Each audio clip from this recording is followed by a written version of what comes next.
I remember that morning so clearly. The kind of morning that feels soft and golden. The kind that tricks you into believing everything is still perfect. I woke up before the alarm, sunlight spilling through the curtains, and for a moment, I just lay there, staring at the man I once thought I'd grow old with. 10 years. 10 years of love, laughter, and learning how to forgive in silence. I told myself tonight would remind us of what we once were. Two dreamers who built a life out of nothing but ambition and late night promises. He barely looked up from his phone when I mentioned the reservation. Yeah, I'll be ready, he said, his tone clipped, distracted. I brushed it off, the way I'd been brushing things off for months. The late meetings, the sudden trips, the new perfume that wasn't mine. I convinced myself he was just stressed. After all, we'd made it through worse. I spent hours getting ready that evening. I chose the gold dress he once called sunlight on my skin. I straightened my hair, applied soft makeup, and smiled at my reflection, whispering, "Tonight will be different." That small hope kept me steady. But when I came downstairs, his reaction wasn't what I expected. He looked at me, then glanced at his watch. "We're already late," he said flatly, adjusting his tie without a single compliment. My chest tightened, but I swallowed the hurt. Maybe he was just nervous about the dinner. He'd said it was important. The restaurant was one of those places where the walls seemed to shimmer, filled with laughter and clinking glasses. Our closest friends and business associates were already there. I was surprised to see his secretary sitting near the head of the table, her smile too bright, her dress a little too bold for the occasion. Still, I smiled back, trying to ignore the discomfort curling in my stomach. As we took our seats, I reached for his hand under the table, the way I always used to, but he pulled away gently, pretending to fix his cufflinks.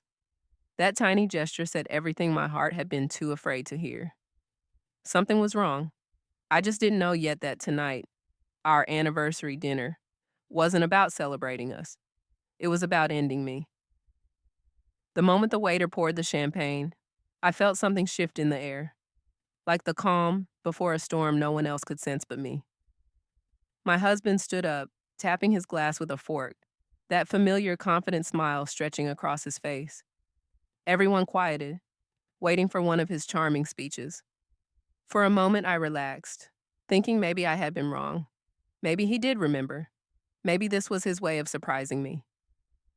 He started talking about love, commitment, and the person who has been by his side through it all. My eyes softened. I thought finally. My heart steadied itself, ready to forgive the distance, the coldness, the months of silence. But then he said her name. Not mine. Hers. Time didn't just stop. It collapsed. Every sound in that restaurant faded until the only thing I could hear was my own pulse pounding in my ears. He turned toward her, his secretary, and the world tilted. She gasped, pretending to cover her mouth as tears welled up in her eyes. He dropped to one knee. The crowd erupted in whispers, camera flashes, and applause. I sat frozen, my fingers still curved around the stem of my glass. No one looked at me at first. They were too busy watching the show, the perfect proposal. But when they finally did, I saw it in their eyes. Pity, confusion, discomfort. I wasn't supposed to be there. I wasn't part of this story anymore. My husband, the man I built an empire with, the one I believed in when he had nothing, had just erased me with a single gesture. And yet, I didn't scream. I didn't cry. I didn't break. I simply placed my glass down, stood up, and adjusted the strap of my dress. My hands were steady, though my soul was trembling. When he finally noticed me walking away, he called out my name, but it was too late. I didn't turn around. I wouldn't give him the satisfaction of seeing the tears gathering in my eyes. As the door closed behind me, I heard applause echoing through the room, not for love, but for betrayal dressed in diamonds. And I swore to myself, quietly and coldly, that one day the world would know what real grace looked like. Not from the one who knelt, but from the one who walked away. The night air hit me like a slap. Cold, sharp, and strangely cleansing. I stood outside that glittering restaurant, the muffled laughter of the people inside fading behind the glass. My heart was still racing, but my face was calm, too calm. It's funny how pain can freeze you before it burns you. I didn't run. I didn't collapse. I just walked, one slow, deliberate step after another, down that long marble staircase, every click of my heels echoing like a countdown to the woman I used to be. The valet rushed toward me asking if I needed my car. I nodded, though I barely remembered handing him the ticket. My fingers were trembling around my clutch, but not from fear. It was realization. The man I had loved, trusted, and protected had publicly buried me under his ambition.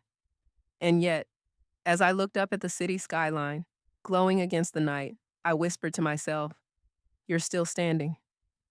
When I got into the car, the driver glanced in the rearview mirror. "Ma'am, are you okay?" he asked softly. I smiled, or something that felt like it. "Just drive," I said, "anywhere but here." As we pulled away, I watched the restaurant lights shrink into the distance. Inside those walls, they were celebrating something hollow. Outside, I was rediscovering something real: silence. At home, the house felt like a museum of lies. Every photo on the wall mocked me. The wedding portrait, his hand on my waist, that fake promise in his eyes. I turned it face down. I went to the mirror, still in that gold dress, and stared. My reflection didn't look broken. She looked unfamiliar, like a version of me that had been asleep too long. The next morning, the tabloids were already buzzing. Romantic proposal stuns guests. My phone kept vibrating with messages, pity disguised as concern. I ignored them all. Instead, I brewed coffee, opened my laptop, and began reading the company's financial statements. Somewhere beneath the numbers, I saw my name, the quiet reminder of every sacrifice I made. And as I scrolled, I smiled for the first time since the dinner, because now I knew something they didn't. Silence isn't surrender, it's strategy. I didn't sleep that night. The house was too quiet, and silence has a way of forcing you to face everything you've ignored.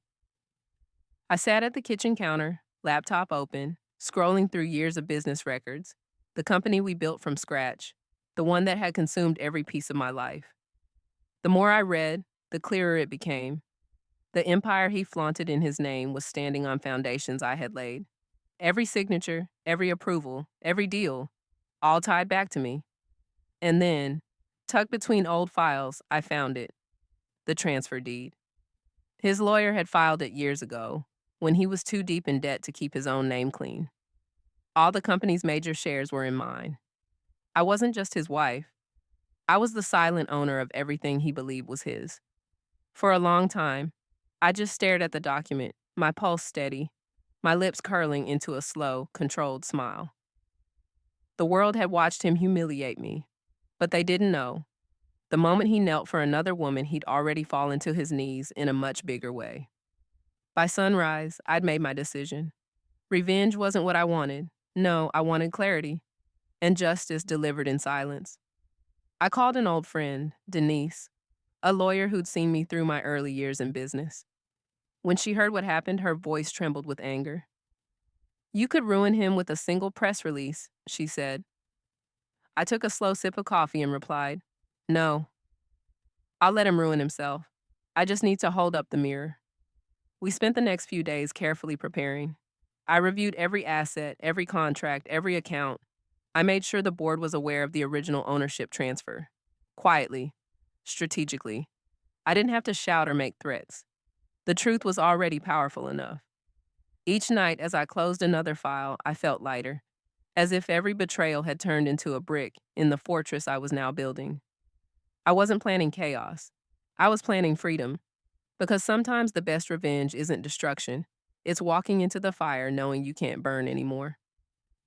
The night of the gala arrived like a final act I hadn't written, but was born to perform.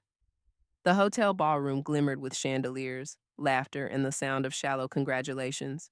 It was his event, a celebration of the company's new direction. And standing beside him, smiling like she'd earned the right, was his secretary, now fiancé. Cameras flashed around them, the perfect picture of power and deceit. I waited until the speeches began. He was mid-sentence, bragging about the company's growth and the people who made it possible, when the host's microphone flickered. My cue. I stepped forward, my heels clicking against marble. the room falling silent as I took the stage, his face drained of color. "Good evening," I said calmly. "Since we're talking about the people behind the company, it's only fair to introduce the one who actually owns it." Gasps rippled through the crowd. I lifted a folder, displaying the signed transfer deeds and board documents on the massive screen behind me. "You see," I continued, "a long time ago when this company was drowning in debt, someone had to save it. And that someone was me?" Flashes exploded. Reporters surged closer. The secretary's trembling hand clutched his arm, but he couldn't even look at her. His confidence melted into panic as the truth sank in. His empire, his status, his pride, all built on the foundation I owned. I ended with a simple line. He gave me nothing. I gave him everything. And tonight, I'm just taking back my name. The applause that followed wasn't for drama. It was for justice. I didn't look at him again. I didn't need to. Because the moment I walked off that stage, I knew the world had already chosen which story to remember. Mine. By morning, my face was everywhere. News anchors, blogs, and business networks all carried the same headline. Billionaire proposes to secretary, but his wife owns the company. The internet turned my silence into strength. People replayed the clip of me walking off the stage, calm and composed, as if I'd been planning that moment my whole life. But I hadn't. I had only planned my piece. He tried to reach me, of course. Dozens of calls, desperate messages, excuses wrapped in half-truths. "You embarrass me," he said in one voicemail. I laughed softly when I heard it. Embarrassed him? Number. He had done that all on his own. The board moved swiftly, freezing his authority and demanding answers. The same investors who once praised his charm now questioned his integrity. The empire he'd built on lies was crumbling. Not because I destroyed it, but because truth finally had the floor. His fiancée vanished first, deleted her social accounts, resigned from the company, and disappeared into silence. He was left alone, the same way he had left me, but this time without the applause. I didn't feel satisfaction. What I felt was freedom, the kind that comes from knowing you no longer owe anyone your pain. Weeks later, I signed new ownership papers, securing my name as the rightful head of the company. And instead of revenge, I did something unexpected.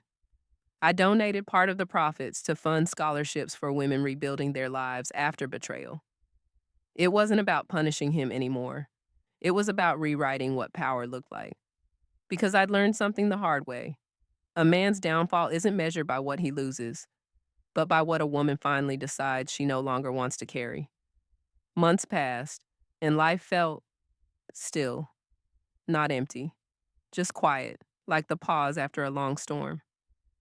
I spent my mornings walking along the beach near my new home, the ocean whispering a kind of peace I hadn't known in years. No flashing cameras, no whispers behind my back. Just me, whole, unhidden, unashamed. People often asked if I'd forgive him. I always smiled and said, "Forgiveness isn't for them, it's for you." Because holding on to anger only kept me tethered to a story that no longer defined me. I had outgrown the woman who once begged for love at tables where respect was never served. I had become someone entirely new, someone who didn't need an apology to move forward. When the invitation came for me to speak at a women's leadership summit, I almost declined, but something in me knew it was time. Standing on that stage, looking at hundreds of faces, women who had been broken, silenced, or overlooked, I felt my voice return. I told them everything, the betrayal, the humiliation, and the rediscovery. I told them how dignity doesn't roar. It whispers, steady and unshakable, even when the world doubts your worth. When I finished, the applause didn't sound like victory. It sounded like healing. And as I looked into their eyes, I realized something beautiful. I hadn't just survived my story. I had rewritten it. That night, standing under the city lights, I whispered a quiet goodbye. Not to him, but to the version of me who thought she needed him. Because in truth, I never lost everything. I just lost what was never real. And in return, I found something priceless. Myself.